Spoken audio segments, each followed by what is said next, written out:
sitting as a elected city councillor in the city of Vancouver.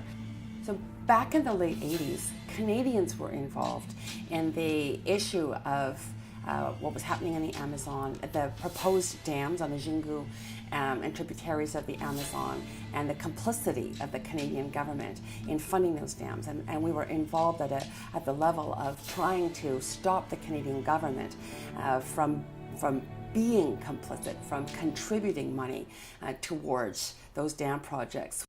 The main strategies that we used to stop the building of the dams back in the late 1980s were, number one, bringing in high-profile people, individuals like David Suzuki, like Elizabeth May, like Sting, renowned ethnobotanists, First Nation leaders from British Columbia, in a combined global effort and to raise the profile and to bring in those individuals who really carry weight with the citizens of countries as opinion leaders, to say, we've got to care about this and we've got to do what we can to stop it. I think it's still the public that counts. The fact that a petition was created that got over 1 million signatures, in such a short period of time, is certainly a ray of hope. The fact that that can happen means people themselves are completely willing to say no. The government may have approved this series of dam projects in the Belamonte and to dam the Xingu, but we do not want to see that project go ahead, and it doesn't matter that you've said yes to it as government. You have to stop it now because the people are standing solid saying no. I think it's really important to look at the ethical principles of mining companies. Mining companies operate on a global scale. And so Vale, for example, based in Rio de Janeiro, has operations here in Canada. I actually visited the picket line of workers who were aghast at the principles that Vale was bringing into Canada and the abuse of workers in terms of undercutting their pay and creating worse working conditions for them in Canada than they'd had before. And so it's really important to stand together and recognize that mining companies will sink to the lowest common denominator everywhere. They will lower their standards. They will not go to higher standards unless they are forced to by government legislation. And unfortunately, there's not enough international government pressure to force a company like Vale and to reach for the highest possible standards. In Canada, we tried to get an act passed in Parliament which would have held any Canadian mining company to the same standards in Canada overseas.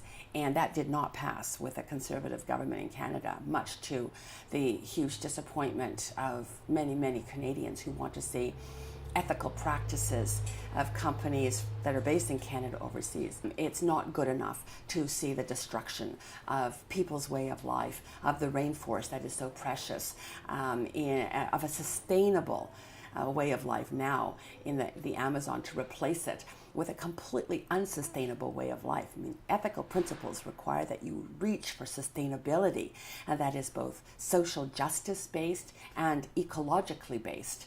And Vale is doing neither.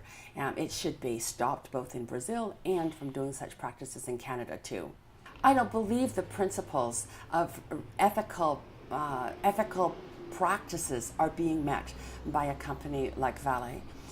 The basis of ethical practices are that there is respect for the workers, that there is respect for the local peoples. And it's not just about creating a glossy brochure saying we're listening to local people.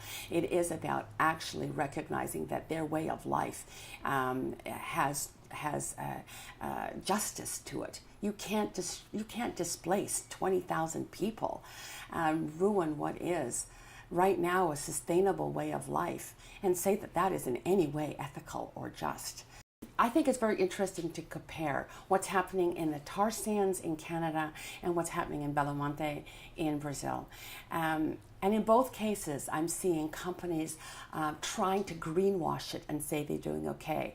You hear this term, clean oil, that Canada's producing clean oil out of the tar sands. You hear the same thing about the Belo Monte project creating clean energy. And neither is true. It's just a complete greenwash, the use of good words to try and convince people that a very dark, black, dastardly project is going ahead.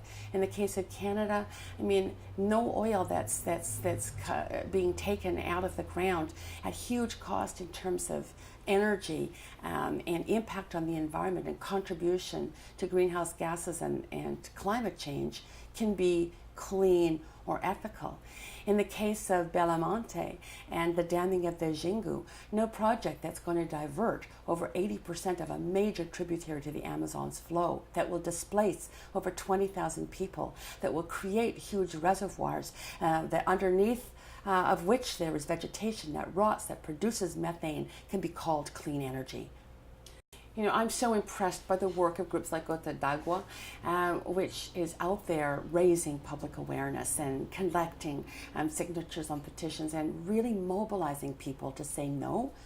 We have to stop this now because we owe it to ourselves as one species that doesn't have the right to destroy the other species on this planet, nor the lives, the rich lives of Indigenous people and local peoples in a very, very remarkable area of this planet.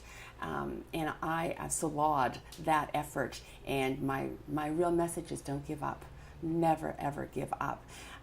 It's so important to keep going and to remain clear in the goal, which is to protect that area from any building of dams.